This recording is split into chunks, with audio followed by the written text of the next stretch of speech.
and the former President of the Federal Republic of Nigeria, His Excellency Olusegun Obasanjo, ladies and gentlemen.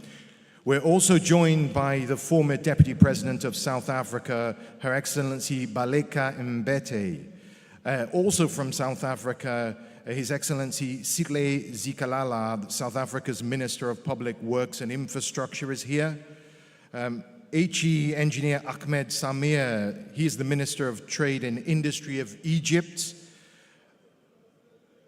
HE Odais Niyonzima is the Minister of Finance, Budget and Economic Planning for the Republic of Burundi, is also here with us.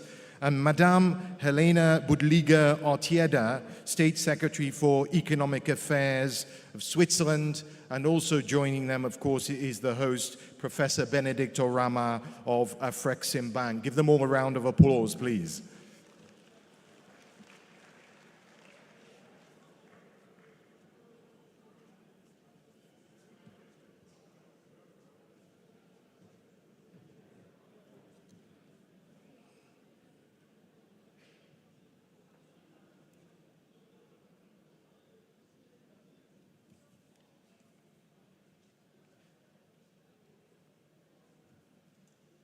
If I could ask everyone to take their seats now, the program continues. If I could ask all those of you and the media at the front to please take your seats so we can continue the program.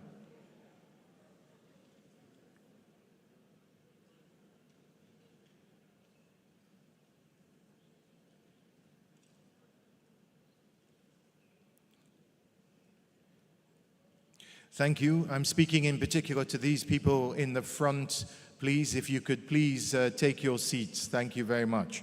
Okay, I think we can continue the program now. We have a little bit more to go before we break. Now, in May of this year, Nigeria commissioned the Dangote refinery in the Lekki Peninsula of Lagos. At full production, Dangote's refinery could process as much as 650,000 barrels per day. The hope is that this massive complex can turn Nigeria, a massive country, into a net exporter of petroleum products, and it can end fuel imports. Afreximbank was instrumental in helping Aliko Dangote and the Dangote Group achieve this dream. In 2018, Afreximbank provided a $650 million loan facility for the project. Now, here to launch the development impact evaluation of the Dangote refinery, please welcome Mr. Emeka Uzoigwe, who is the Acting Director, Strategy and Innovation at Afreximbank, ladies and gentlemen.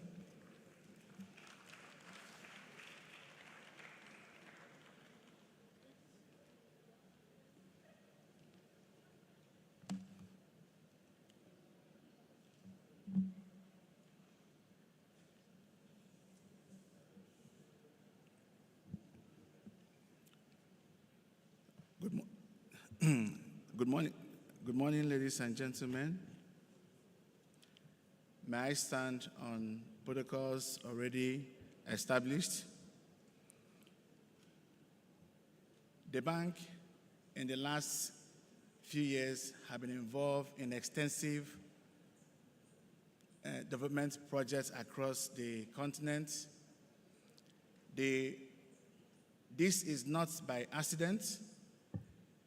It is actually a deliberate, careful strategy that the bank has set out in the last 10 years, trying to ensure that for us to be able to support the continent by us, we need to put certain infrastructure in place. It's important to note that African countries trade more among themselves in manufactured products or goods. If this is so, it becomes important that to boost intra-African trade, we should actually facilitate industrialization and export development. You heard what my colleague mentioned in the last session. This is an important initiative for the bank. Today, two of our three key growth strategies that focus, one, on intra-African trade and FCC implementation. The second is on facilitation of industrialization and export development. Now, when we disburse facilities, it's not just about revenue. What we do is that we follow up with these disbursements by conducting what we call development impact assessments. Again, this is based on a rigorous framework and methodology that is based on theory of change. Here we have three key pillars. First is ex ante assessment, followed by ongoing monitoring and ex post evaluation. When this facility was disbursed for Dangote refinery and petrochemical projects, the bank, as usual, went through a process. First of all, we had to capture expected outcomes and impacts for this project to enable us actually monitor once it's in full production mode, and then evaluate as we get to the point where we set out that marker for the evaluation. What is important is that today we are actually presenting the reports of the ex ante evaluation that was done on the Dangote refinery and petrochemical projects. I think is actually an insightful report, and we welcome each one of us to actually take time and read these reports. I'm not going to stay here for a long time. My ask is very simple. To having put this report together, went through a process of peer review, making sure that the information, the insight that are provided are accurate, represent what we expect, that when we go down the road to monitor this, we're able to monitor because we have gone through a process of defining the indicators that will be required for that monitoring. At this point in time, I would like to call a transformational leader to actually do us the honor of the launch. At this time, may I call on the Executive Vice President, Intra-African Trade Bank from Afrexim Bank, a lioness, Mrs. Kanayo Awani, to please do the launch.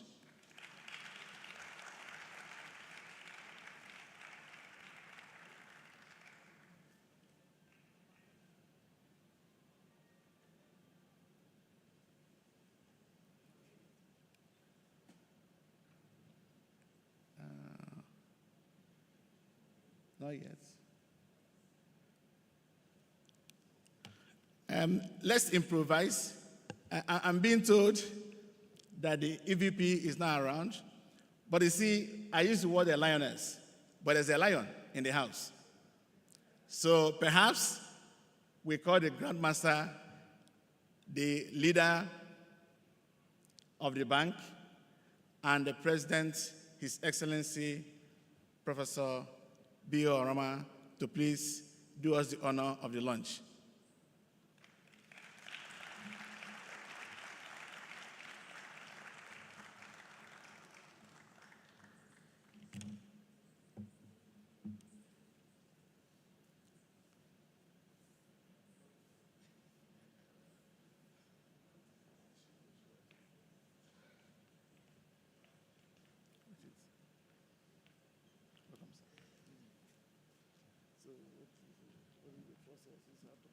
It's very simple. You just say that let's make one comment, and then the Protestant launched.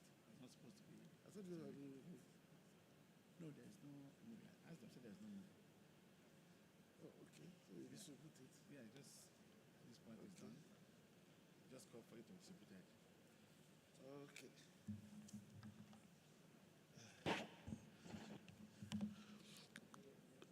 Good morning, everybody. Excellencies, honorable ministers, distinguished ladies and gentlemen. I'm the substitute launcher of this very important document, a document we thought we should produce because it will show you what the power of the collective can do. It will show you what courage can do. It will show you the true path to development for Africa. It is not waiting for people to give you handouts. It is not thinking small when the problem is big. It is not others that will develop us, but it is we that will develop our continent.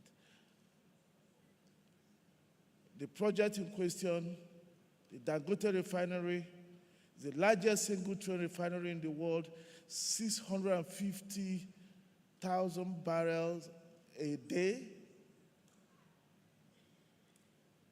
This project is expected to add about 4% to Nigeria's GDP over a certain period. This project, which is an integrated project that will produce refined petroleum products, petrochemicals, and of course the fertilizer plant, which is already operating.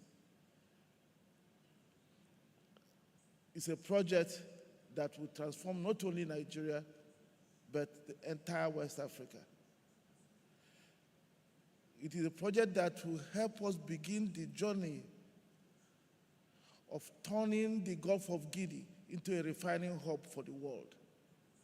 That's the reason why we should produce almost 5 million barrels of crude oil in the Gulf of Guinea. We ship them elsewhere to be refined, distributed to the world, and brought back to us at a higher price. No wonder we are always in distress when a global shock happens. For us at Afreximbank, we are very proud to be part of this, to be the largest lender to this project. We took the decision to lend and to be the largest lender because of what I said in the beginning. It is us, it's Africans, African institutions, African entrepreneurs that will make the difference. It's not others that will make it for us. And we are proud that the funding we provided made a big difference to this project. We're also proud that Nigerian banks backed this project very heavily. So it's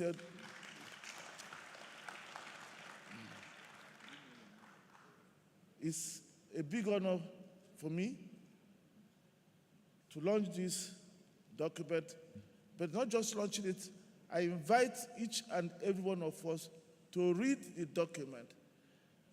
I invite each and every one of us who is leading an African institution to make it available to their staff. I will invite us to make it available to our children, for those of us, for those who have young children who are growing up, because the lessons there will define the future for the continent. Thank you very much.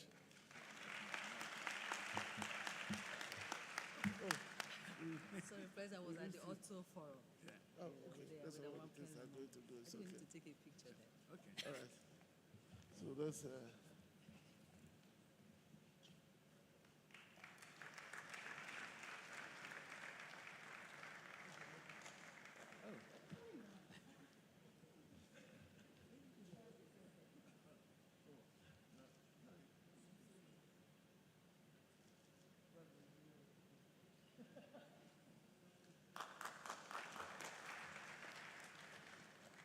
Thank you, President.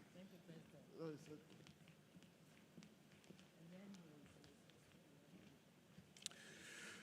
One more lusty round of applause, please, for the launch of that very important document. And now we're going to move on with the program. I think we've got one more panel before we break. You heard a lot from the previous panel about how this is a world in flux, a world buffeted by a multitude of intersecting crises. But my father once said to me, son, never waste a good crisis, because it's an opportunity for change, it's an opportunity for transformation. Well, the next session is just about that. It's titled Transforming Africa's Manufacturing Sector, Capitalizing on the Reset Towards Local and Regional Value Chains. Please give a round of applause for the moderator who will introduce his panelists. He is the Managing Director for Africa Business Magazine and the publisher of IC Publications. His name is Mr. Omar Ben Yedda.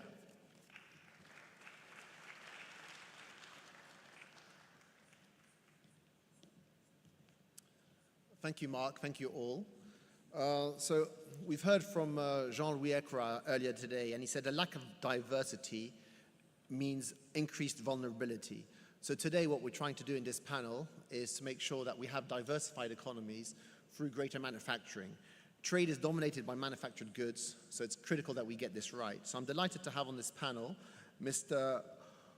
Olukayode Pitan, who is the former CEO and Managing Director of Bank of Industry, who have done some critical work in this particular sector and in industrializing Nigeria.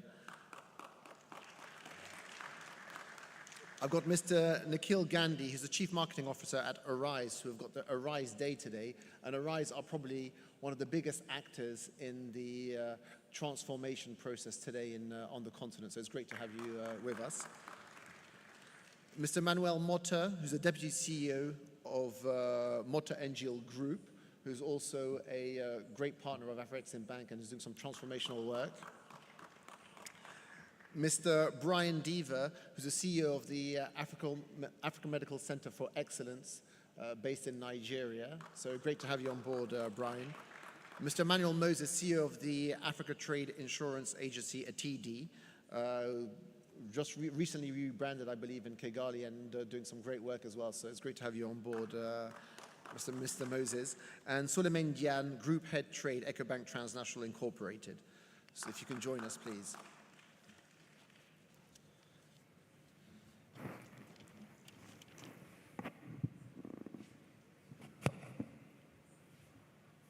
It's great to have you guys on board. So when we look at the last two decades in Africa, we've seen strong growth, but have we seen real transformation of our economies? That's the real question. So the Afrexim Bank is about correcting market failures and really structurally transforming our economies if we're going to develop and be less vulnerable to exogenous shocks. And really transformation has generally come through, or transformation and development has generally come through manufacturing. The success stories from Asia and Latin America are clear examples of that. And China is the example that we all look to. In 1979, close to nothing. Today it represents 40% of manufacturing, is the largest manufacturer in the world, largest exporter, produces half of the world's entire steel, 70% I heard of the world's sex toys. It's the largest automobile manufacturer, largest producers of EVs, dominates the world in wind turbines and solar panels, largest processor of cobalt and lithium, much of it comes from Africa. So ultimately that shows us what can be done if the will is there. And there's no reason why this can't be replicated. And Professor Arama and Madam Kanayo just showed us the impact of the fertilizer plant in, refinery in Nigeria, which also has a fertilizer plant actually with it. So we have got success stories. We've seen it in Morocco. That's now neck and neck with Poland and South Africa in terms of car exports. We've seen it in textiles and garments in Ethiopia, for example, textiles in North Africa, including in Egypt. We're seeing it in wood, and the Arise team will tell us a little bit about what they're doing in wood, in cotton, and even in cattle, for that matter, to show us how it's done. Success has generally come with a clear vision, administrative clarity, and infrastructure that underpins this strategy. So maybe we'll start with yourself, Mr. Gandhi, in terms of the Arise model. Maybe you can talk to us a little bit about Gabon, how today I believe that wood is neck and neck with oil as the biggest exporter, which 10, 15 years ago would have been unimaginable. And also what you guys are doing in Benin in terms of transforming cotton. So rather than selling the raw product, you're selling finished goods to a number of markets that is going to add $5 to $10 billion of export revenue to the country in the next few years. Yeah, thank you. Thank you. Good morning, everybody, and thank you, IATF and Afri-Exim Bank, for having me. I'm representing Arise. We are a pan-African developer of industrial parks and special economic zones. And to your point, our approach is fully integrated end-to-end. So when we go into a country to develop its economy, we look at the back-end integration right up to the front end in terms of how do we crack through the supply chains of transformed goods. Our journey in Gabon started in 2010, and the real penny started dropping in 2015, 2016. And as of last year, we have exported 3 million cubic meters of processed timber for the first time ever, which has added great amount of value to the exchequer and the dispensation, and it's become one of the primary revenue earners for the government. So that's the model that Arise adopts in terms of true transformation. Similarly in Benin, we've looked at the cotton value chain, all of that cotton that is getting exported to all parts of the world. Today we have, for the first time, the Benin-made garment. I have my colleague somewhere around in the audience, Samir, who's wearing a t-shirt that is made in Benin. Samir, if you're around, you can stand up and show everybody. This is getting exported to a brand in the US called the Children Place, right? And from next month onwards, made in Benin and made in Togo garments are getting exported to Europe. There are 30 brands who are now going to produce these garments in Benin and in Togo. So similarly, there are value chains that we integrate into. Cotton, for example, was one that I explained to you. We've got the cashew value chain. Today, the Beninese cashew that was getting exported to Vietnam and to China, which was traveling about 20,000 kilometers to the port of Ho Chi Minh, is now getting completely transformed. 150,000 tons of raw cashew nut is getting transformed in Benin. And the cashew kernel is now getting exported to India, Europe, Middle East, and China. So I think transformation is real. We look at an end-to-end value chain. We work with the government so that we can create a policy framework that really develops the economy. The total foreign direct investment that Arise has been able to generate and bring in is close to above $3 billion plus in all the projects that are currently operational. So, and notwithstanding the 50,000 plus jobs that we have generated, direct jobs, and another 50,000 indirect jobs. So it's an ecosystem of development, and we've only just begun. One view that we take is this is a long gestation business. It takes a minimum of 5 years for transformation to happen. And so it requires a bit of patience, it requires a bit of investment, and there are partners like Afri-Exim and many others who are here to support us, so that's the model. Okay, so you definitely need patient capital there. But I've got a question for you in terms of integrating those global value chains. I mean, was it complicated to sell to global markets that are already, I don't want to say sophisticated, but they're already working? So to break into those markets, is it difficult? Yeah, it certainly is complicated and it's challenging, but it's certainly not difficult. One good thing that we've adopted is the sustainability framework that we really swear by. So all the produce, for example, in Gabon, our zone is carbon neutral. That adds a lot of value. We have a sustainability framework. We have traceability. So every piece of furniture you can trace back to its origin. We have the FSC certification for sustainability, and that gives you a premium. And global brands adopt sustainable products. And so I think whether it's a T-shirt from Benin or whether it's plywood from Gabon or whether it's soya or cashew from Togo, we all have the sustainability certification, high quality standards of processing. And now I think the world is waking up to what is happening actually in Africa, and the way we've looked at the biggest standards of transformation, and that's really helping us. Okay, and one last question before I move on, if I may.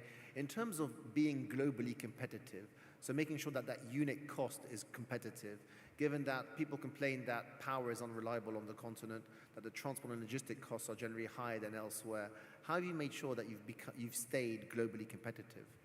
Yeah, I gave you the example of cashew, right? I mean, if you're transforming at source, you're already cutting out the raw material supply chain in a big way in terms of the logistics cost, right? So, cashew that was raw cashew that was getting exported to Vietnam was taking about 30 days, traveling over 12,000 kilometers by sea, getting transformed, getting exported back by another 7,000 to 8,000 kilometers, another 30 days coming into the Middle East, and then getting re-exported to Europe, right? So that's a 100-day framework straight away out, and a lot of cost that is getting eliminated. You're also eliminating the carbon emissions that you generate in this whole process. And now that really cracks the whole value chain and gives us the price advantage. Yes, it is still competitive. Africa also enjoys a lot of benefits in terms of tax exemptions from the likes of AGOA and EBA. So all of these added benefits certainly give the price value advantage as compared to global processors, and that's the real penny that's dropping right now currently. Mr. Pitten, if I can come to you, and using the Nigeria example and your role as the CEO of Bank of Industry, and also previously I know you were a banker, and ultimately the role of finance and possibly the role of blended finance to support the manufacturing sector. So can you maybe tell us some success stories in Nigeria that the Bank of Industry has supported, and why have they managed to succeed? What were the conditions that led to their success? Thank you very much. First of all, thank you for inviting me and all the excellencies here, ladies and gentlemen. Good morning. Talking about Bank of Industry, for those who don't know us, Bank of Industry is the largest DFI in Nigeria. It's the oldest and the most successful. We are over 60 years, but actually 64 years now.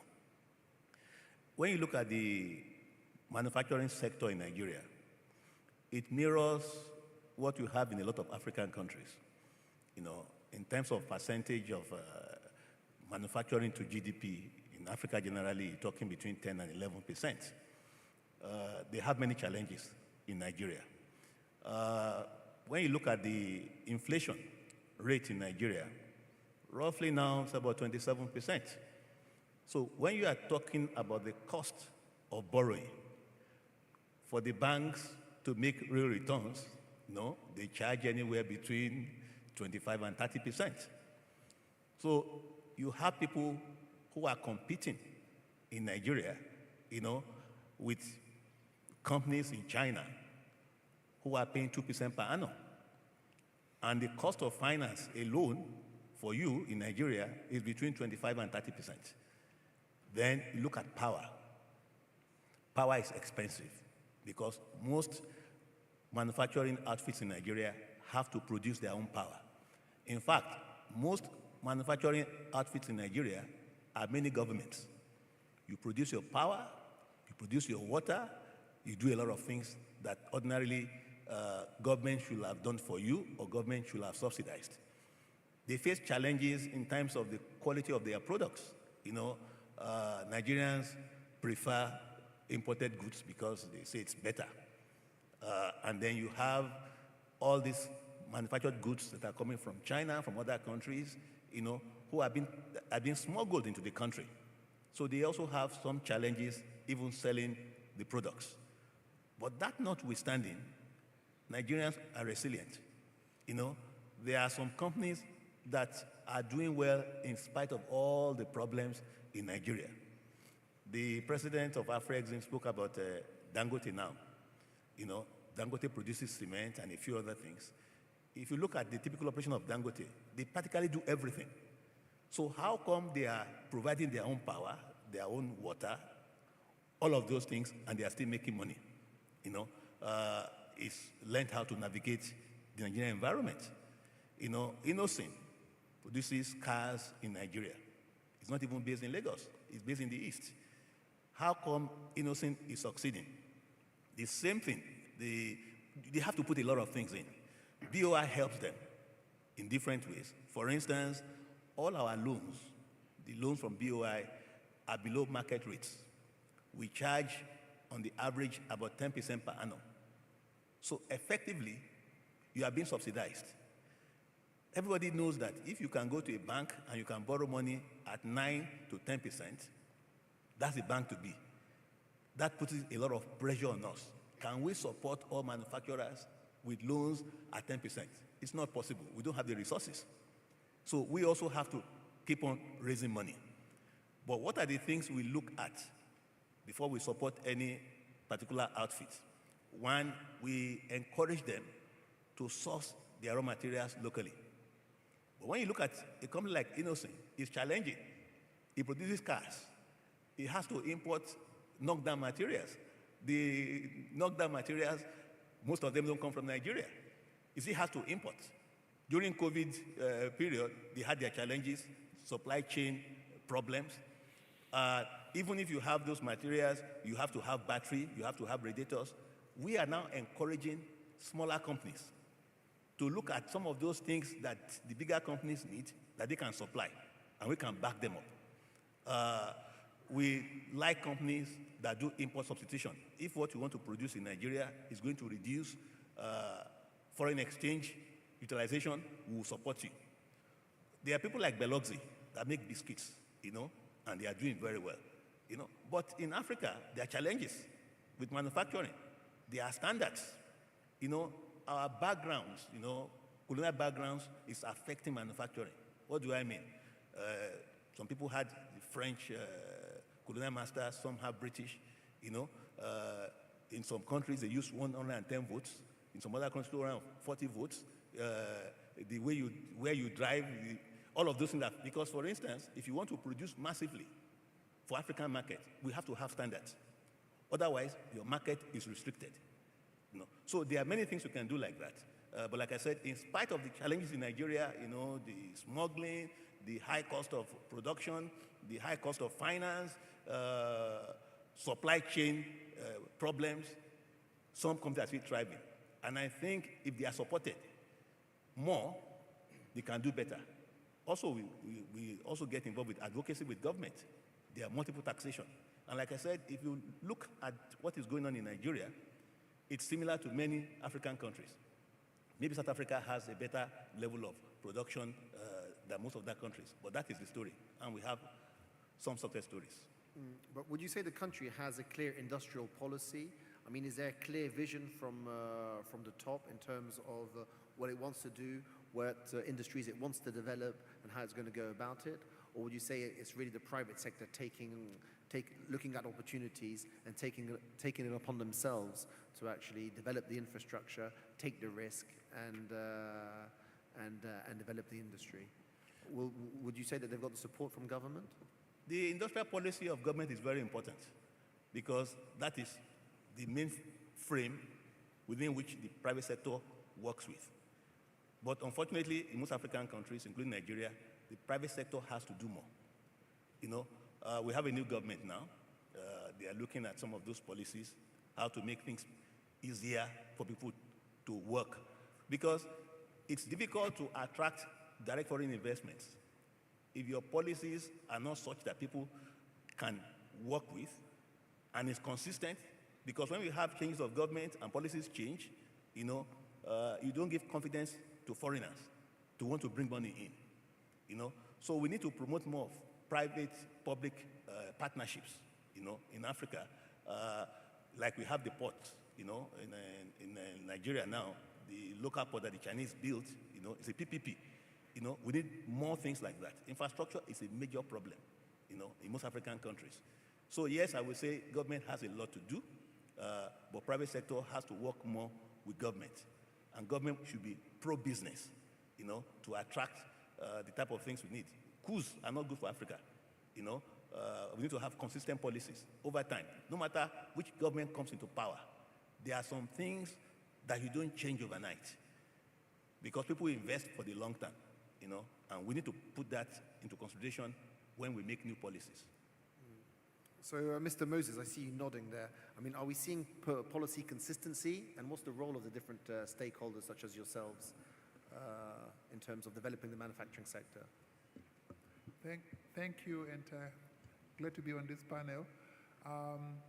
Maybe let me, before I answer that question, just explain, you know, who we are and how we are looking at this very, very important topic.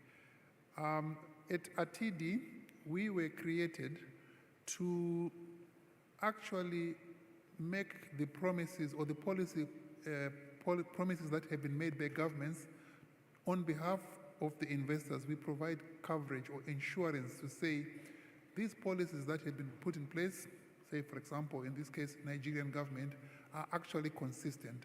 So that investors who are looking at an investment on a long-term basis know that when they do their calculations and make their assumptions, those assumptions are going to hold for the life of the project.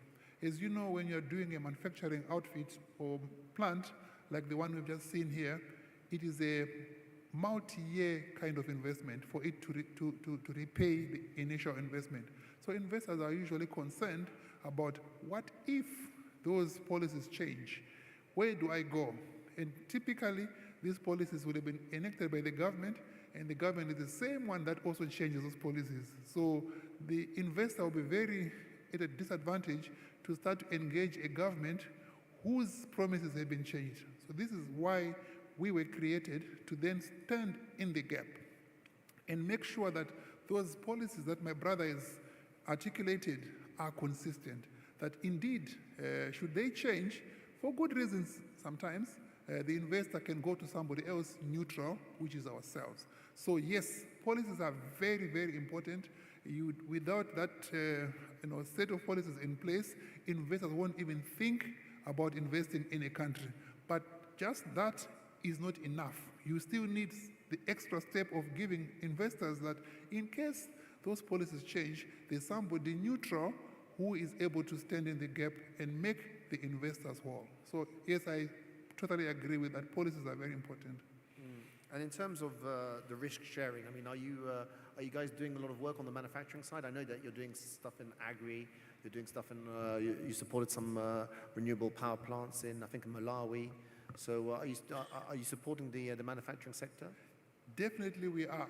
I think we are saying we are across all sectors, but as you know, the structure of the African economy, any of our economies, is that agriculture is a big percentage of our economic activities. So then, of course, we're also doing only the primary agriculture and not going up the value chain in the agricultural value chain. So I'm happy that on this panel, I can see potential partners in Arise that we can work with.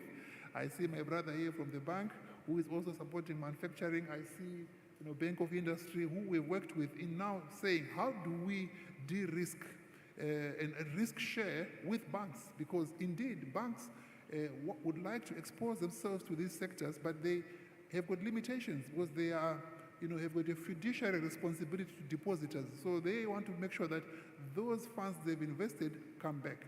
Now, agriculture, as you know, is usually rain-fed. So there is a chance that, there might be not a good, season, and therefore those loans that they've given go bad.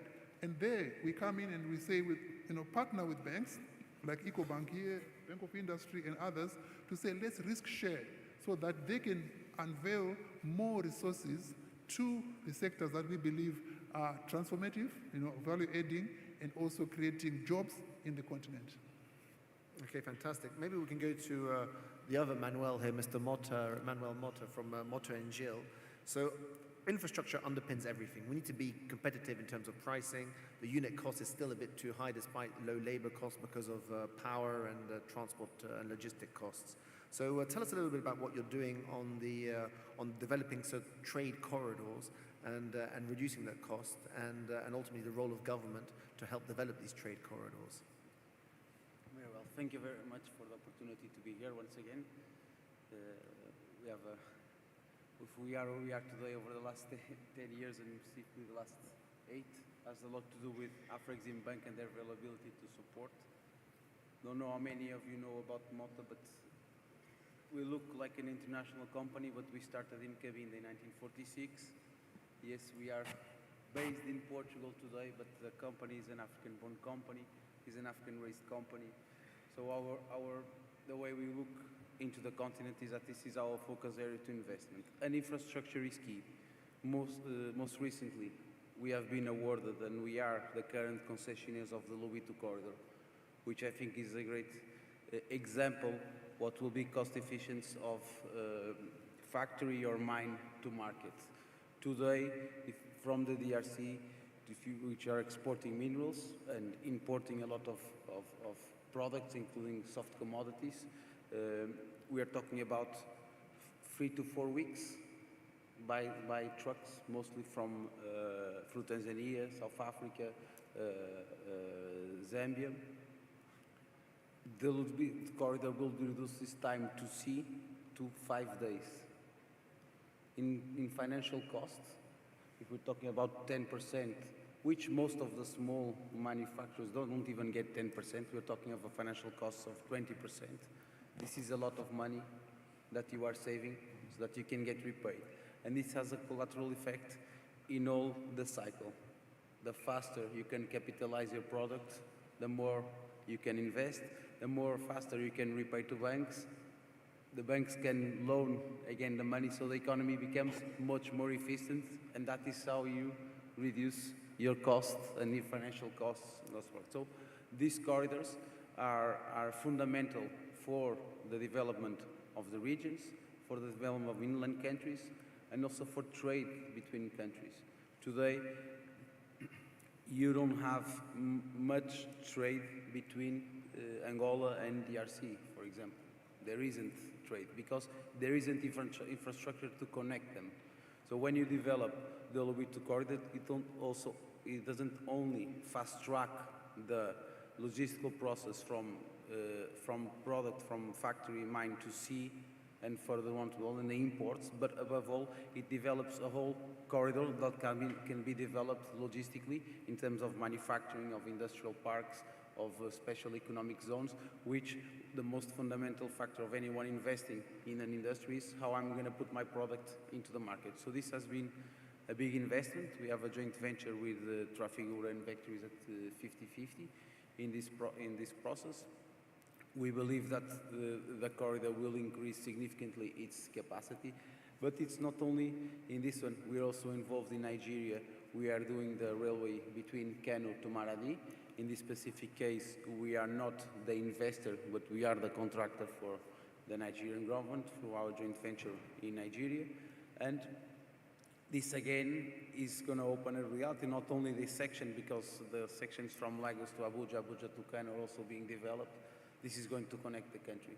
Lagos is the big center of consumption, and Abuja, but property is too high for you to invest in industry in this area. So when you open the corridor, the logistic of the country, up until, in this case, Kano and then to Katsina and to Niger, you are opening a whole new area, one to not only from end to end, but a series of spots along the way, which can start to export the products that they develop in these specific regions.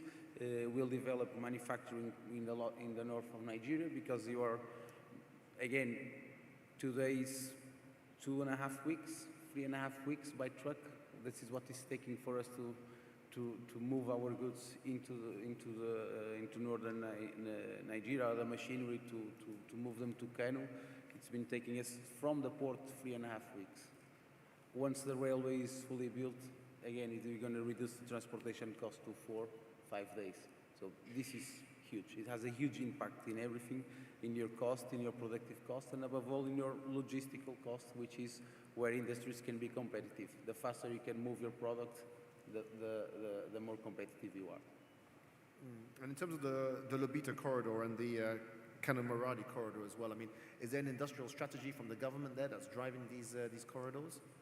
Definitely, in the Lobito corridor, the government has the intention and is developing a series of special economic zones along the corridor. Not only government but private sector companies also investing on logistical basis to collect supplies from connecting areas to export. We are going to have a series of dry ports along the corridor, which are outside of the concession, but we intend to invest, and this is going to generate a lot of industrial value. Okay, fantastic. Brian, if we can come to you. We know that in terms of medical tourism or the amount of money that we're spending abroad as Africans to get treated medically is in the billions of dollars. So you're overseeing the African Medical Center of Excellence in Abuja, you just told me. And so maybe tell us a little bit about how much import substitution you're trying to get through this Center of Excellence, and also what you're trying to achieve. Great, thank you. I am both fortunate and grateful to be leading this development, which has been funded by Afrexim Bank. The project started about 9 years ago in concept. It's been under construction for about 1.5 years in Abuja, and we've got about 1 year to go. Very large project. It's currently sitting on 6.5 hectares. We'll expand to 20. We are focused on some much needed gaps in care. There was never an intent to compete with the existing general hospitals, and so the needs analysis told us that we needed to be in the areas of oncology or cancer, cardiovascular, and then hematology. And so that's what we will be focused on. Now, to answer your question, in just those 3 areas of specialty, over $1 billion a year leaves the region of West Africa to outside providers in Asia, Europe, U.S. Okay, so $1 billion and from the West African region. And in terms of, I mean, obviously Afrexim Bank last year did a lot of work, or not last year, 2 years ago during the COVID crisis, did a lot of work in supplying vaccines. But what we've seen from the vaccine market in general is that to create the lowest cost vaccines, they concentrated most of the manufacturing in one country, which was India, through the Serum Institute. They're trying to diversify that, given that Africa consumes 25% of the world's vaccines, but only produces 1% of it. But I know that certain groups in Africa have struggled, such as Aspen, in terms of becoming a vaccine hub and creating that critical mass to be able to be competitive. So what would you say the set of criteria, what are the sets of criteria to be successful in the medical field or in the vaccine field, and more largely in the manufacturing sector, so that we can compete globally and integrate those value chains? Yeah, and I do want to stipulate, while healthcare or a hospital is not always seen as a traditional manufacturing environment, I invite all of you to come down and watch us at lunchtime feed 500 patients at once. You'll see a manufacturing line, 5 operating rooms, 3 cath labs. We have a cyclotron that is going in, which produces radioactive tracers and isotopes for both diagnosis and treatment. That'll handle not only our needs, but the needs of other hospitals in the area. You know, in terms of pharmacy, they're very critical to the African continent for many reasons. We do not want to be importing that for logistical reasons, but the other thing that the industry needs to understand is the medications that were developed for Europe and for the US are based on European and US genomes. They need to be customized and specialized for the African genome. Now, some of that work is ongoing. The criteria for the pharmaceutical companies to set up shop, they're pretty basic. You need, obviously, the local workforce and production. There needs to be an investment in infrastructure, just basics, power, transportation, that sort of thing, and then an investment in research and development. That being said, there are some very fundamental components that have to be covered first. So if you look, for instance, at GSK, GlaxoSmithKline, they had been in Nigeria for 51 years. They just left this year. Two primary reasons. One had to do with a lack of just available currency in the market. This was related to the election that occurred earlier in the year. The other thing had to do with the devaluation of the local currency. And so there's some very fundamental things that have to be in place economically to make it make sense for the pharmaceutical manufacturers to set up shop. My personal recommendation is that before we invest a lot more in technology or a lot more in manufacturing plants, we need to be investing in world-class leadership that we can then inject into the local governments and help them understand how best to improve economic conditions, create jobs, create the middle class, and create disposable income. Yeah. Fantastic, thank you. So we'll go to Mr. Dian from EcoBank. So I once met a Russian banker. He had a bank and a vodka company. And I said, what was the link between the two? He says, well, both my companies help my clients realize their dreams a lot more quickly.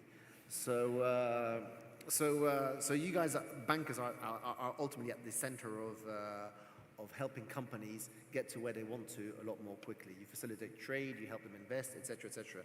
But tell me, in terms of, first of all, just a quick question in terms of manufacturing as a percentage of your loan portfolio, would you say it represents a big size or a small size? Thank you very much. I'll start by thanking all the organizers and African Bank. It's a very great partner of EcoBank. I'm coming here and representing an institution that comes from a dream of founding fathers that dreamt 38 years ago to create a bank that would facilitate African integration. And 38 years have been used to create a network across 33 markets where we are now present and basically delivering on the dreams of those founding fathers. Clearly, the AFCFTA comes at the crossroad, right, in terms of being able to foster and accelerate that dream. And basically, a bank like EcoBank, being the bank with the most extensive network, is at the crossroads. So talking about what we do in manufacturing, it's very important, and we have pretty much a sizable portfolio in manufacturing. And one example is on the PIA, because I have my panelist colleagues from ARIS. EcoBank and African Bank have actually partners to finance the industrial complex in Togo.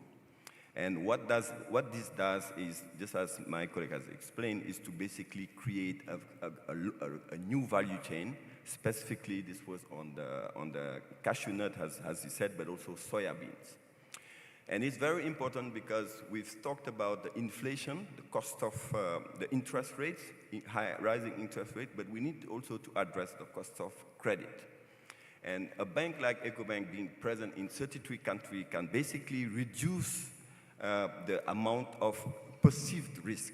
Because, for example, if you have an off-taker based in Senegal that is basically buying from a company based in Togo or in Malawi, by virtue of being in these 33 countries, we can basically reduce the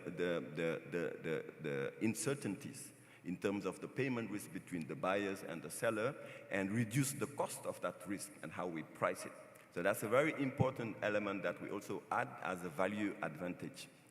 The second thing is regarding the demand risk, right? For each product, we used to have a lot of off-takers from foreign companies, and banks were basically more comfortable, financing cocoa, cotton, because there was some foreign off-takers. And this example that we've financed is actually a new way of looking at how we can basically foster credit in a very cost-efficient manner and layer into it a payment scheme. Because we also have the capacity of being able to facilitate payment at a very quick and affordable manner. And it is also very important to recognize also the effort made by Afex Bank with the Pan-African settlement system, on which we are a partner of, with a view of basically reducing the cost of this payment. So when we layered our capabilities from EcoBank being present in 33 countries, being able to obviously facilitate and participate in this clearing system, we layer it with these great initiatives such as the PAPs, and the ability to basically reduce the information asymmetry. That's how we really bring value and make our customers dream. The last point that is also critical to basically fostering inter-Africa trade is the reduction of the information asymmetry. When we want to, because we've been historically very much tilted towards the global markets, there's also a gap that we as either financiers or all the traders need to close in terms of information. If a manufacturer is based in Malawi or Harare, Zimbabwe, want to source, let's say, cocoa, or wants to source cashew or shea butter, are they able to understand that they can source it from Africa? And it is in that framework that we've put together what we call a trade hub, Single African Trade Hub, which is a platform that we basically want to promote as a digital marketplace. And basically offers the opportunity to a trader based in Bamako, in Mali, to say, look, I have this quantity of cotton or this quantity of this material on offer under these terms. And this platform, because we are present in 33 countries, we have 32 million clients, we offer the visibility of that trader that is maybe in Timbuktu or in Bamako to really be able to foster trade for his product across the continent. And obviously, we all know that as we add value and as we basically mine the regional value chains, so would we also increase our value and our participation into global value chains. And that's what we've been working on. So you spoke about the cost of capital, you spoke about reducing risk. So how are you working with people like the DFI, such as Bank of Industry, and the risk or the insurance people such as ATD, in terms of being able to offer a lower cost of capital, lower risk? Are you guys working together? Are you guys talking to each other? We're working together, and as I said, great partners. ATD is a great partner through the risk sharing, because we know that the other thing that we need to keep in mind is the financing for the SMEs, because we've talked about the value chains. It's very important on local content and the ability to bring the SMEs into the value chain. And what we've had various initiatives, one of them being an SME-led initiative where we have also risk sharing from ATD. But we also have gone further to create what we call an Elevate program that is actually directed to women-led business, or businesses that basically sell product or are owned by women. That is to say that we have a duty to reduce the financing gap to the SMEs. We know that, we generally know that there's a 90 billion roughly of trade finance gap, and through SMEs and the ability of commercial banks to increase their appetite to the SMEs, we can basically help them participate in a better way and through more value creation to this regional value chain. So ITD is a great partner on that through those risk sharing. We look forward to improving even further this partnership. And Bank of Industry is also great, as is described myself. Okay, it's a good segue, as they say. So you talk about SMEs, but there was an article actually in the FT, I think it was last week, that said that there's too much focus on the SMEs. We should actually be focused on the bigger companies in Africa because they will help lift all the others with them. So obviously Dangote's doing it to some extent, Absolutely. and successful financing to build a refinery. But I mean, this is a question to all of you. I would actually say that both go together, right? Because when you have a large company, we know Dangote, or we have other large companies, they can act as anchors, right? Because I've talked about the payment risk and how, because we are maybe banking one large company, we can reduce the payment risk to an SME.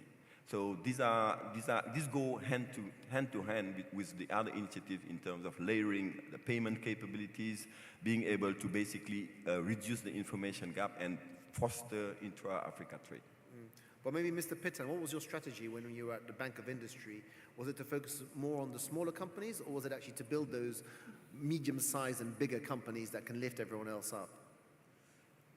Thank you. This is an ongoing debate when it comes to SMEs.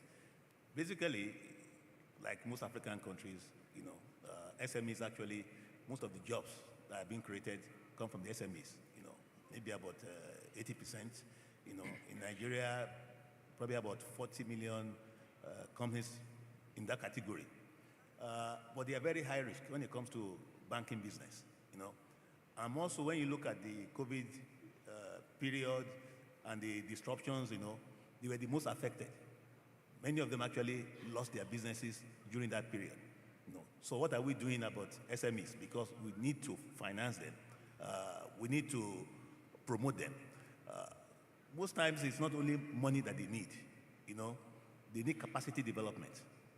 Many of them, they need to be taught how to borrow money, how to manage money, and what you can do with them. Then what we are doing, just like what EcoBank spoke about, is that you begin to pair the SMEs with the larger companies. For instance, we have Sonti Sugar Refinery in Niger State in Nigeria. It's a 25 billion naira project. But then we spoke to the company, and they had to work with some of the local people who can supply input into some of the things that they are doing. It can be farmers. We finance manufacturers. We don't finance farmers. But we have come up with a scheme now that we can finance farmers indirectly. So the likes of Baba Gona and the others who are bigger companies can borrow from us, and then they can support the farmers. Because really, if Africa does not learn how to feed itself, we're in big problem. For now, about 40%, of about 2/3 of African countries actually still import food. And that money that the African countries are using to import food is money being taken away from being put into the industrial sector. So we need to do something about that. So SMEs, we support them. But as of today, in Bank of Industry, we support more of the larger companies than SMEs. We support SMEs indirectly. Directly, but indirectly through the larger companies. It's safer because some of the requirements for our own funding, we have to keep some parameters. For instance, non-performing loans of the bank should not exceed 5%. So if you put a lot of resources in that sector, you will breach that covenant, and funding becomes a problem for us. So, Nikhil, if we can come back to you. So when we spoke earlier on, when I said what was your model in terms of the special economic zones, you said it's a PPP model that we develop, and the reason being is that we want government to have skin in the game. Because if they don't have a skin in the game, then you don't get that consistency of policy, that clarity, that transparency that you need to be able to think long term. You said the payout rate is, or not the payout rate, but it takes 7, 8, 9 years before you start seeing the fruits of your hard labor. So tell us a little bit about the model that you adopt and how you go about it. Yeah, thanks for the question. I think You know, there are not just two partners to this whole game. There are four actors which we create, so-called the circular economy for success. So obviously it is the government which comes in when they see what is the future and the project that we're up to create and build and develop, notwithstanding the investments. But we also drive and recommend policy frameworks that will have the zone to succeed, and not just the zone, but also the overall development of the economy.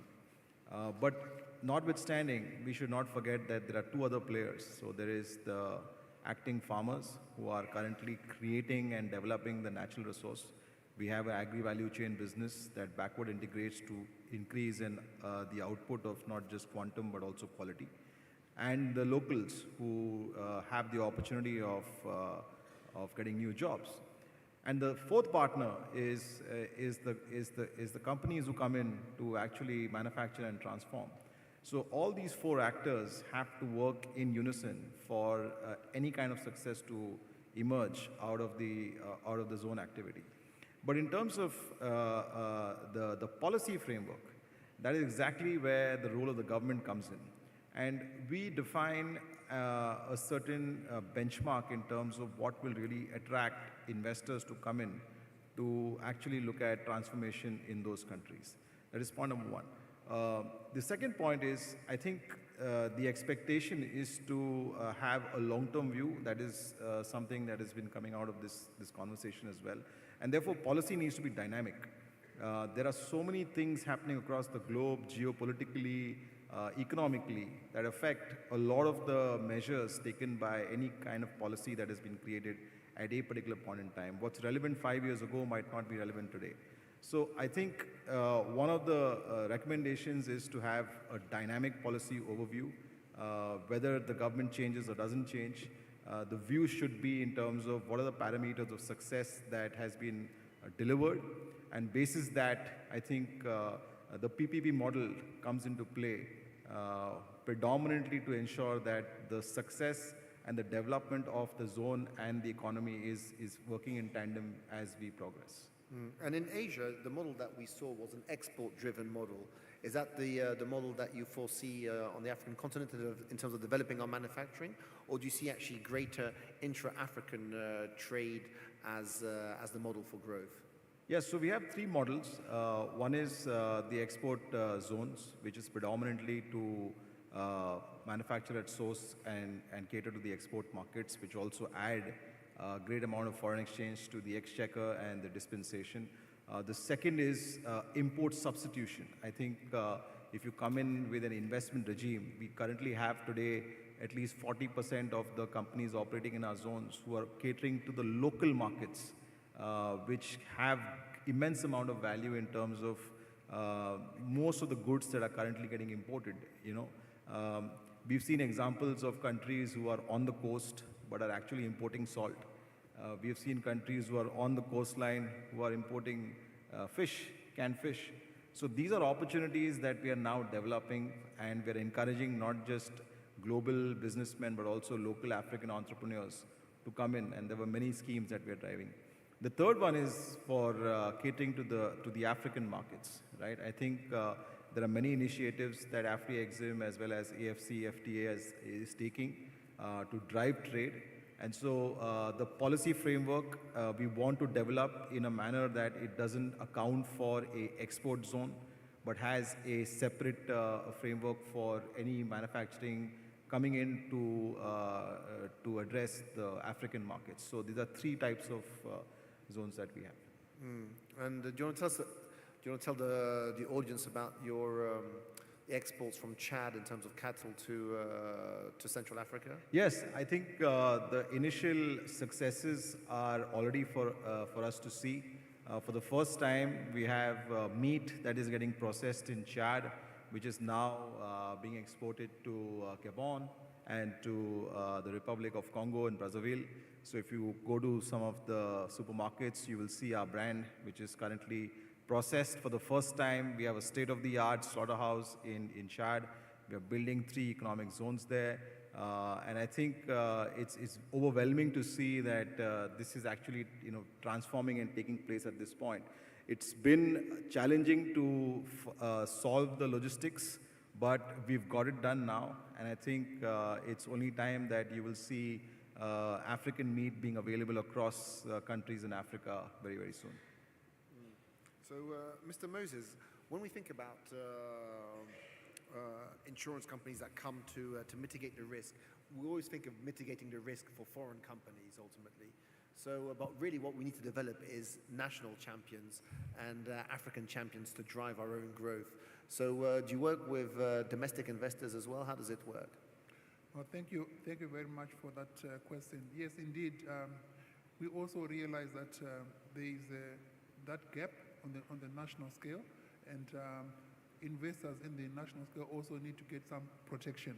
So how we have tried to address that point is to actually work with local banks, and working with the banks, we realize banks at some point get to hit what they call the single obligo limit.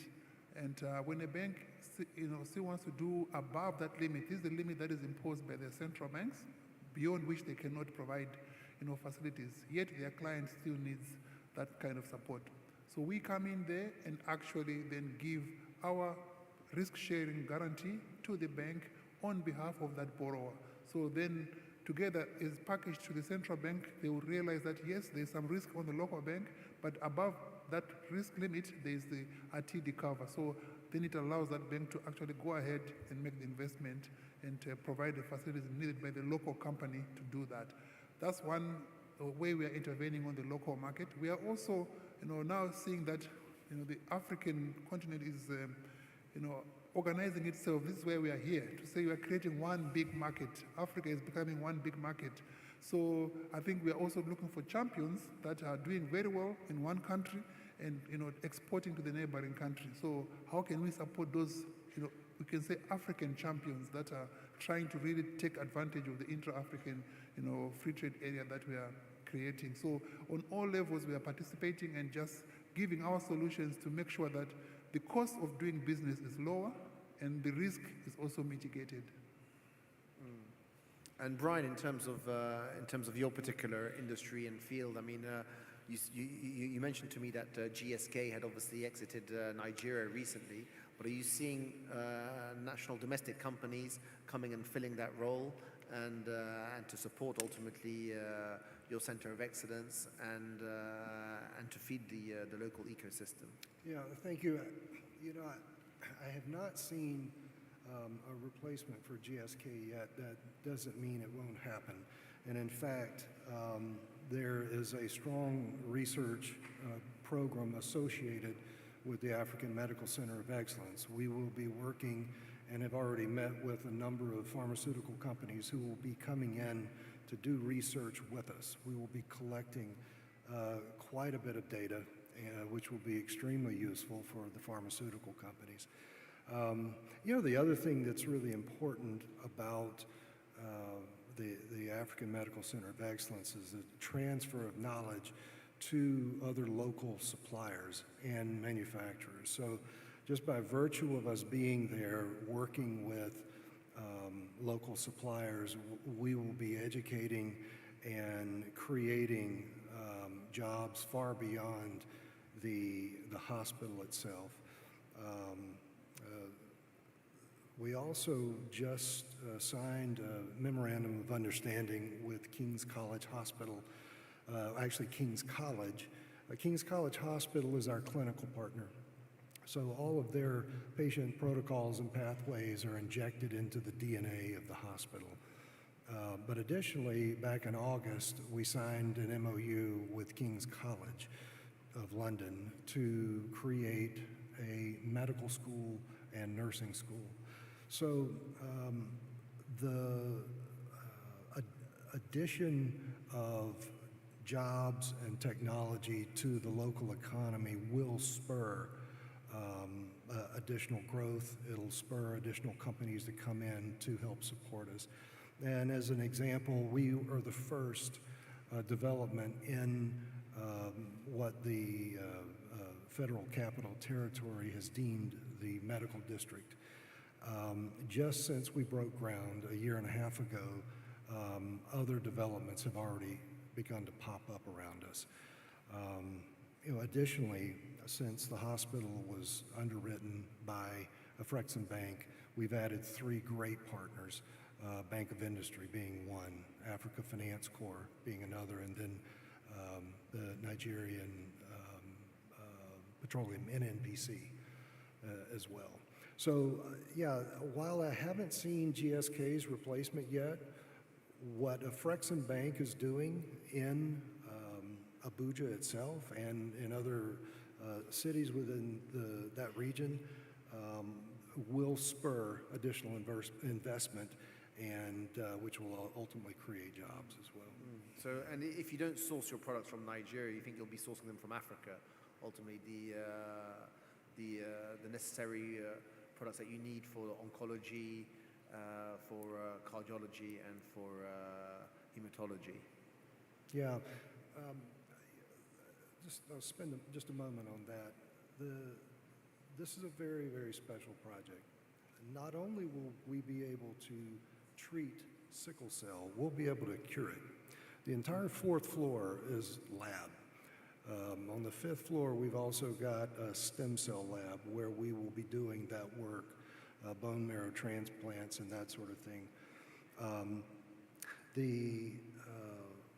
The technology that we're bringing in terms of the cyclotron, which will produce nuclear material for treatment and for diagnosis, 2 linear accelerators.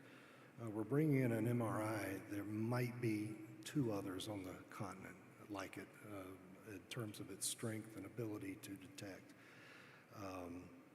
The PET scanner that we have, which is a CT technology that uses nuclear material to help light up tumors and cancers. There is not another configuration of healthcare specialties in terms of our ability to diagnose and treat on the continent. It's a very unique place. And the beauty of this is the first of 5 that Afrexim Bank will be funding throughout the continent. We'll be going into East Africa next. One last note, we've lost 7,000 pharmacists in the last 2 years. They've left. I think the term's JAPA. And we are concerned about bringing the excellent physicians and other caregivers that are around the world back home. When you look at the various programs around the world, and I've dealt with most of them in terms of cancer, MD Anderson, Mayo Clinic, Johns Hopkins, when you look at the leaders in those departments, they're African. Most of them are African. And I will be in London next week speaking at the Royal College of Surgeons. This will be our 2nd event like this, where we are attracting West African physicians and surgeons, and it is an overwhelming reception. They're coming back home, and we're going to be a big part of that. That's fantastic. So maybe the last question for Mr. Motta. So in terms of talent, I mean, we spoke about talent, and there is there has been a brain drain over recent years.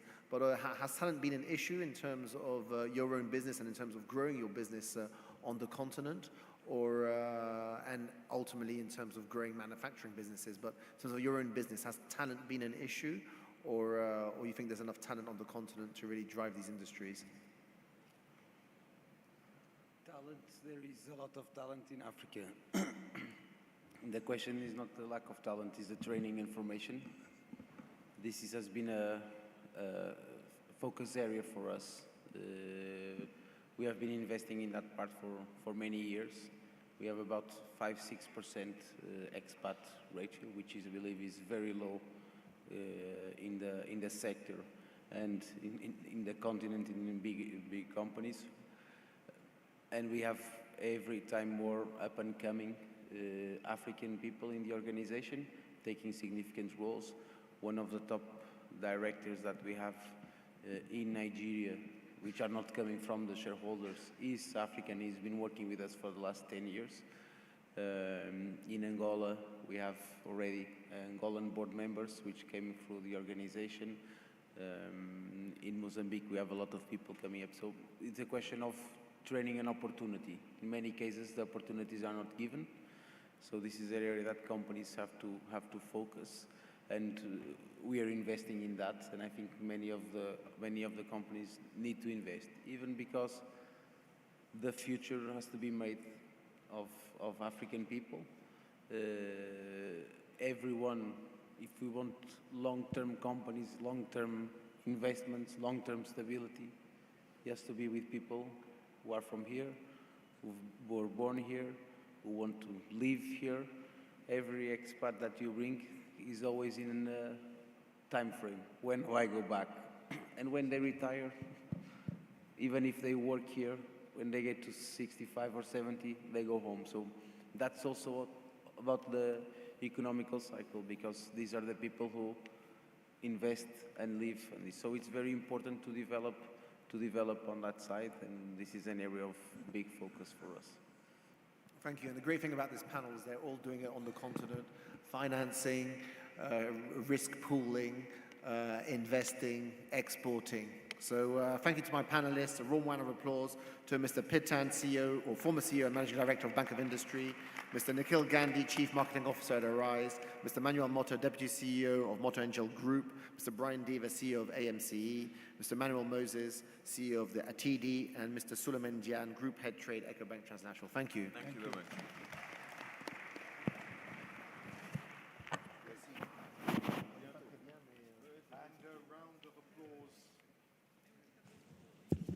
And a round of applause for our great moderator, Omar Banyeda of IC Publications, Africa Business Magazine there.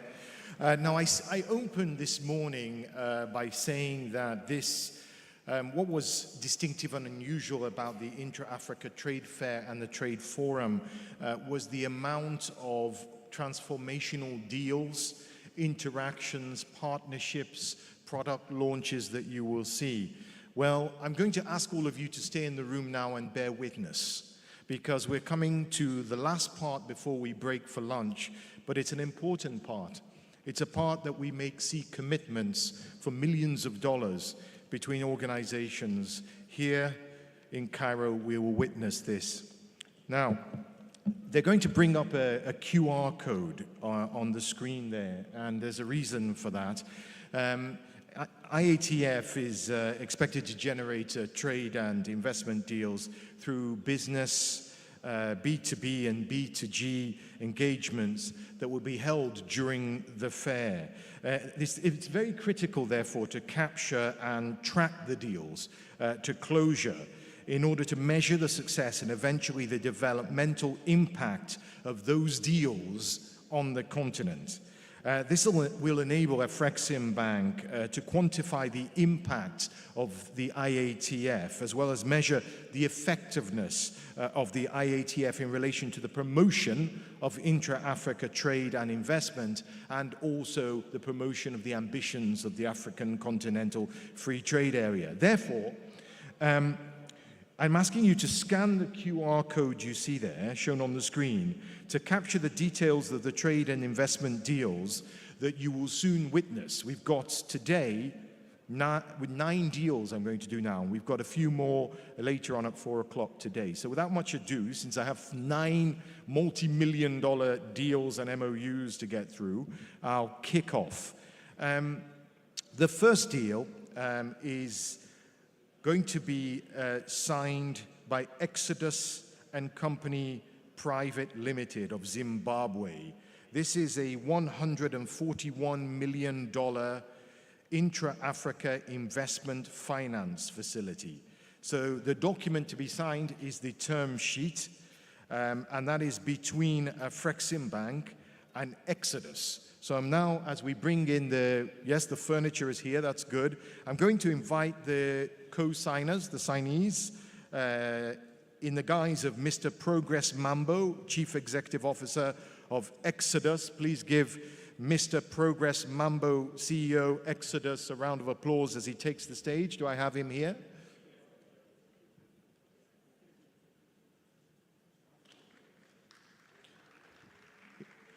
Okay, thank you.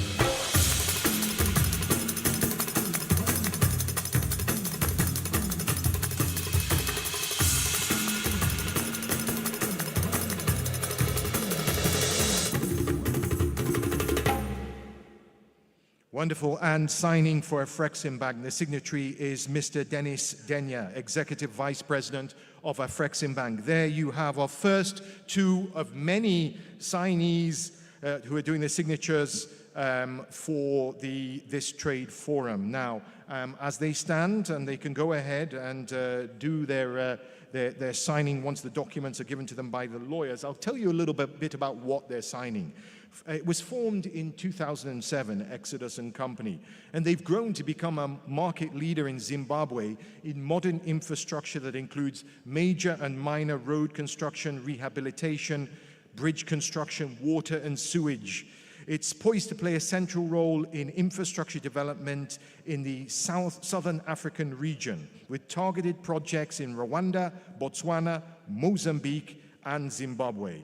Now, the bank is considering providing $141 million, 7-year facility to Exodus and Company to support Exodus in its strategy to become a continental actor in engineering and procurement sector in Africa by enhancing its capacity to execute large projects. So, a signing of $141 million Intra-Africa Investment Finance Facility.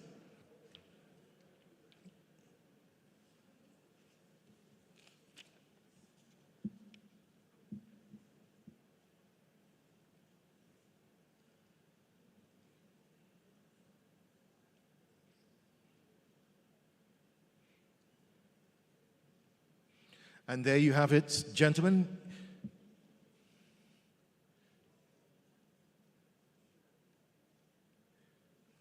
Ladies and gentlemen, the first deal is done. Exodus and Afrexim Bank. Now, gentlemen, I'll quickly move on to the second. Next, we go to Malawi. FDH Bank Malawi is one of the leading commercial banks in Malawi.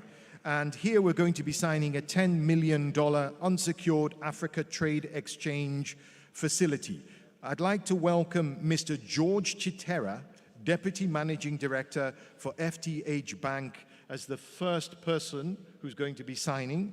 And from Afrexim Bank, Ms. Gwen Mwaba, who is the Director Trade Finance for Afrexim Bank. Mr. George Chitera and Ms. Gwen Mwaba of Afrexim Bank, please take the stage and grab your pens. Now, as they reach for their pens and their documents to sign, I will tell you a little bit about the relationship between the two. It dates back to 2016 when they were granted a $3 million AFTRA facility. And today, Afrexim Bank is signing a $10 million ATEX facility, an Africa Trade Exchange facility. FDH is the first Southern African bank to access a facility under ATEX, which is an online platform for pooling procurement for food, fertilizer, and agricultural chemicals, and hence providing one point of transparent and competitive access to critical supplies.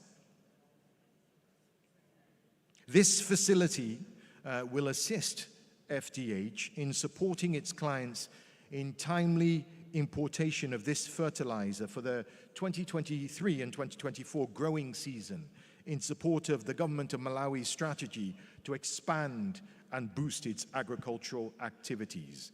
A $10 million unsecured Africa Trade Exchange Facility agreement between FDH Bank of Malawi and Afrexim Bank is signed, ladies and gentlemen.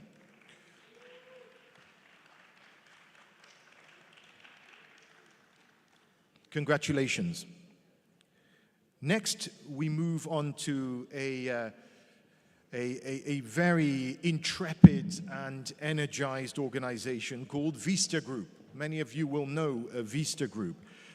This is just the mere name got you a round of applause, so you must be doing something right, Vista Group. Well, today you will see a $141 million Intra-Africa Investment Finance Facility term sheet signed.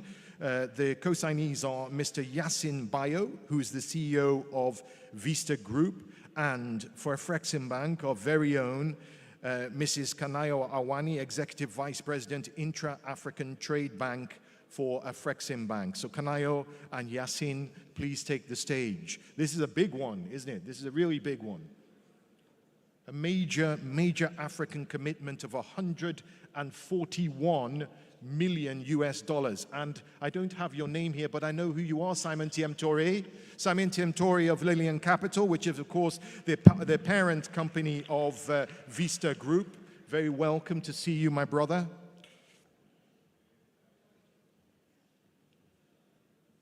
And it is actually Simon that's going to be signing. Simon Tiemtore will be signing for Vista Group.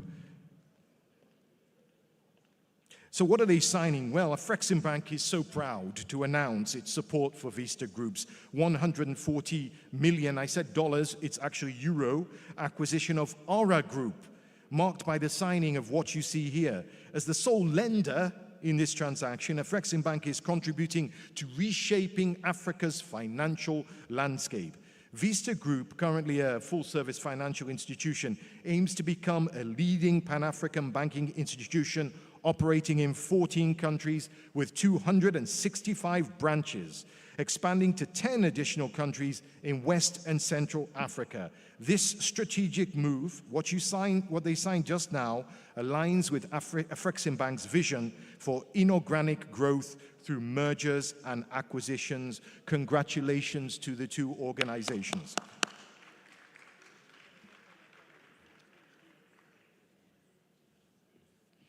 Staying with Vista Group, we've got more. Oh yes, much more.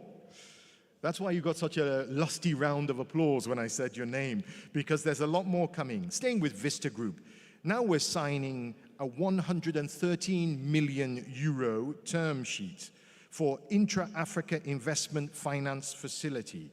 And of course, Kanayo again will do the honors together with Simon, chairman of Lillian Capital, which is of course the parent company of Vista Group.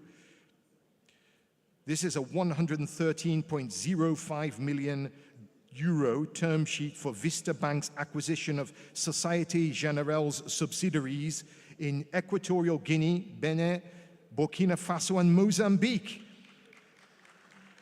Incredible. The 50-50 debt-to-equity split positions Vista Bank strategically in the African financial landscape, overcoming challenges of substantial deal sizes and complex transactions, which means basically, Simon, you can do a lot more now. So congratulations, but you're not free yet. There is more. Next, we quickly move on to a $75 million senior term loan facility. Simon, please stay there because you're going to be signing this together with, for Afrexim Bank, Mrs. Helen Broom, who is the Director of Project and Asset-Based Finance at Afrexim Bank. Helen, we saw her earlier on the panel, so eloquent. You're back again. Please, Helen, a round of applause for Helen, please. We're working her hard today. This is $75,000 US senior term loan facility. And I'll tell you a little bit about it. We're so proud of this one. We're announcing, the bank, Afrexim Bank, is announcing its partnership with Lilium Gold in a strategic investment that will significantly enhance Burkina Faso's mining infrastructure through the acquisition of the Bongu and the Huagyong gold mines by Lilium Gold. Afrexim Bank's provision of $75 million US senior debt facility to aid the acquisition of these mining assets is in recognition of the significant importance of the extractive industries in Burkina Faso.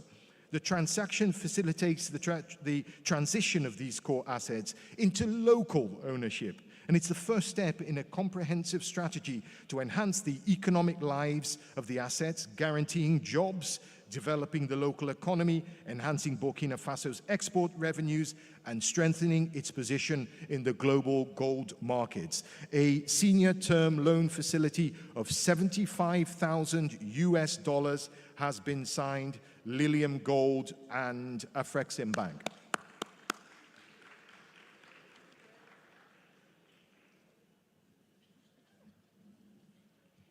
Okay, Simon, I think you've had enough. We can ask you to please exit the stage. Congratulations, Simon. Congratulations.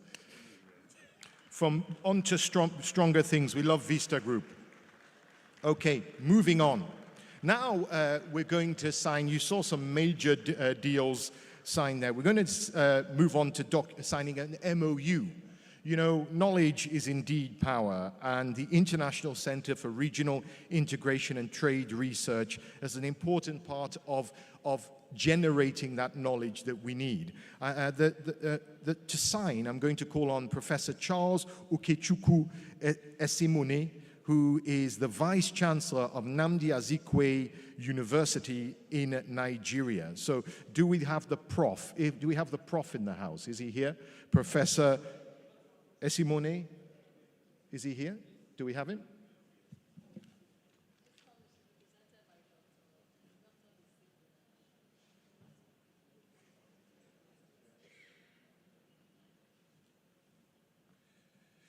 So Professor Esimone is ably represented by Professor Ngozi Egbuna, Madam. Thank you, Prof. We replaced one prof for another prof, that's fine. So please join us. Wonderful, thank you very much. Give her a round of applause, Professor Ngozi Egbuna. Then, of course, Kanayo, you are signing again. Kanayo Awani, Executive Vice President at Intra-Africa Trade Bank for Afrexim Bank. Now, the International Center for Regional Integration and Trade Research is signing an MOU. The center, by the way, builds capacity, conducts research and consulting, as well as human capacity building, working with REX, Regional Economic Communities, and Regional and Continental Trade Organization to strengthen capacity within the continent on international trade and build the next generation of African trade experts. Now, the purpose of this MOU is to provide a framework for collaboration between the parties to facilitate groundbreaking research and capacity to drive Africa's progress in regional integration and trade. The center will be the opportunity for the academia to play a vital role in driving and shaping the trade agenda of Africa. This is truly an important MOU. A round of applause, please.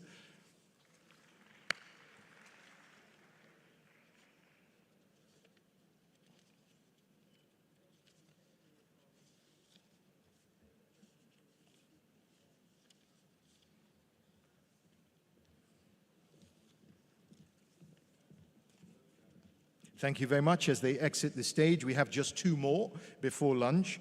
The next is Banque Commerciale du Burundi. This is a $55 million AFTRA facility. It's a facility agreement. For that, I'm going to call on Mr. Sylvain Bankim Baga, Mr. Sylvain Bank Imbaga, who is the Deputy MD of Banque Commerciale du Burundi. Please, if Sylvain is here or is standing by, please join us.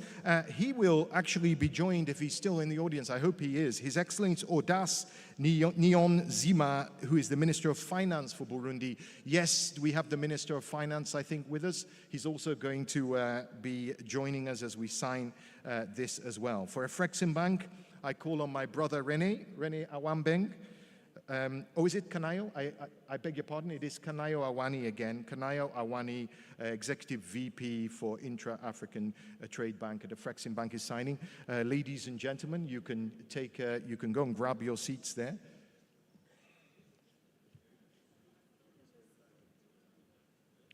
Please give them a round of applause, and especially to the Minister for staying with us to witness the morning's proceedings.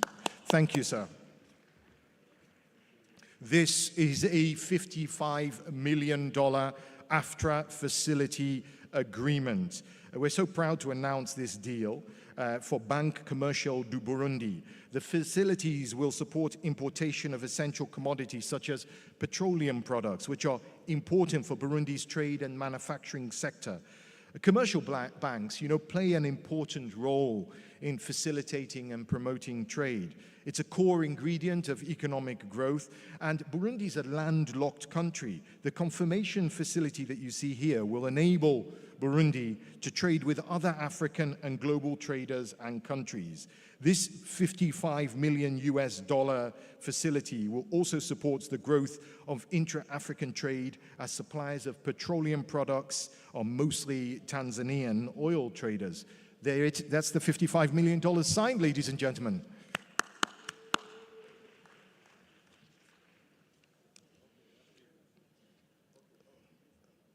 And as we take a family photo, if the minister comes in there, we'll take a lovely family photo there. Congratulations.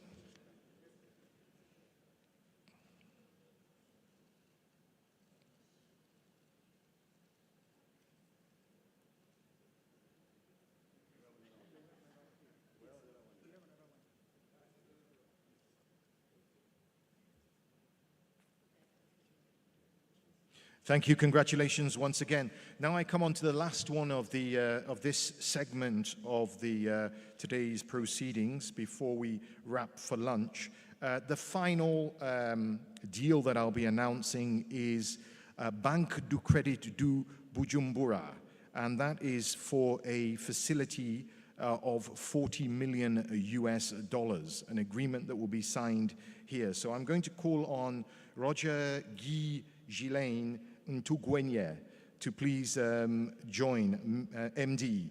And also the Minister of Finance for Burundi will stay with us, I hope, to witness this. And René is the co-signer for Afrexim Bank. This deal is signed as another $40 million trade facilitation limit in favor of Banque du Crédit du Bujumbura, BCB, which we use to support Burundi's strategic importation through enabling BCB to issue trade instruments by an investment-rated bank like Afrexim Bank. The facility will complement the country's efforts in expanding its trade activities, besides allowing local banks, such as BCB, to expand their correspondent banking relationships. The facility will also support Burundian importers and exporters to tap into new markets. $40 million signed. Congratulations.